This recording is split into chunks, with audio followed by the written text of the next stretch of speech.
दोस्तों नमस्कार, मैं हूं अक्षय और आप देख रहे हैं नेशनल संवाद।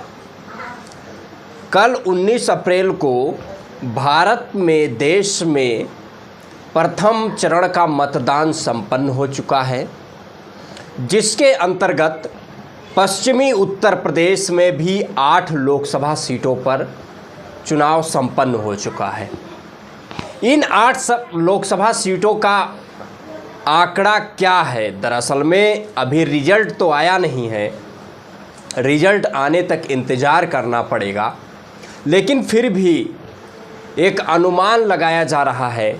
जो माहौल है और ये जो मुद्दों का चुनाव हुआ है, मुद्दों पर जो जनता ने वोट किया है, उसके आधार पर ये कहा जा सकता है कि एनडीए बनाम इंडिया गठबंधन का ये चुनाव हुआ है और ये 8 लोकसभा सीटों पर भारतीय जनता पार्टी को एक बड़ा झटका मिलने वाला है, क्योंकि 6 लोकसभा सीटें इंडिया गठबंधन के खाते में जाती हुई दिख रही हैं।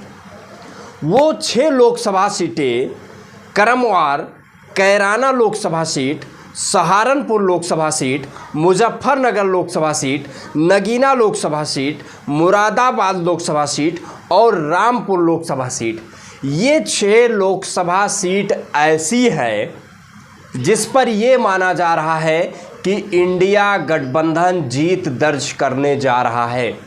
समाजवादी पार्टी और कांग्रेस पार्टी इन 6 सीटों पर जीत दर्ज करने जा रही है और ये जो शेष 2 लोकसभा सीटें बचती हैं, बिजनौर और पीलीभीत, इस पे इंडिया गठबंधन और भारतीय जनता पार्टी दोनों एनडीए बनाम इंडिया जो लड़ाई है, कांटे की लड़ाई है, एकदम टक्कर की लड़ाई है।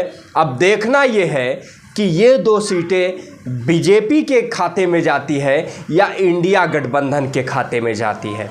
हालांकि अभी 8 सीटों के नतीजे नहीं आए हैं, नतीजों तक हम लोगों को इंतज़ार करना होगा, लेकिन फिर भी जो इसका कारण है, इसके कारण पर यदि बात किया जाए तो भारतीय जनता पार्टी देश के प्रधानमंत्री नरेंद्र मोदी 2 सभाएं लगभग पश्चिमी उत्तर प्रदेश में किए।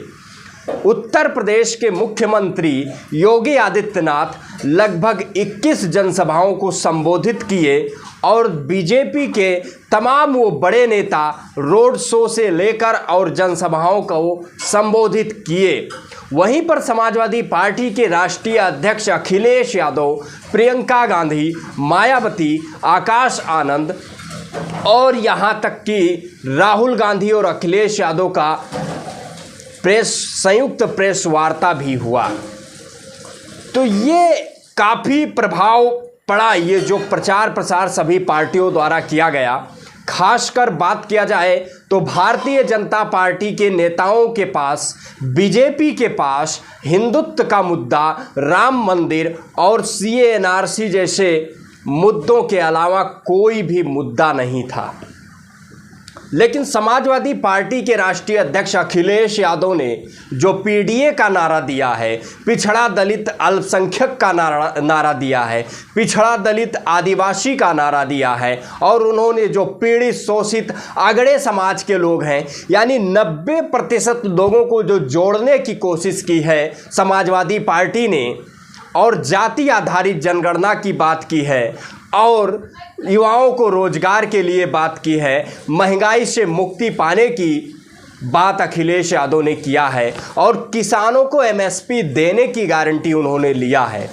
ये सारे मुद्दे, चाहे जाति आधारित जनगणना हो, सामाजिक न्याय हो, संविधान, लोकतंत्र और आरक्षण हो, इन सारे मुद्दों से भारतीय जनता पार्टी को घेरने का काम समाजवादी पार्टी के राष्ट्रीय अध्यक्ष और राहुल गांधी कांग्रेस पार्टी ने किया है। इससे यह स्पष्ट हो जाता है कि जो विपक्ष ने मुद्दों का चुनाव बना दिया है और जनता मुद्दों के नाम पर वोट कर रही है, मतदान कर रही है, इससे कहीं ना कहीं भारतीय जनता पार्टी को एक बड़ा झटका मिलता हुआ दिख रहा है। और कांग्रेस पार्टी के नेता राहुल गांधी ने कहा है कि भारतीय जनता पार्टी 150 यानी 150 लोकसभा सीटों पर सिमट जाएगी। 2024 में इंडिया गठबंधन का सरकार बनने जा रहा है।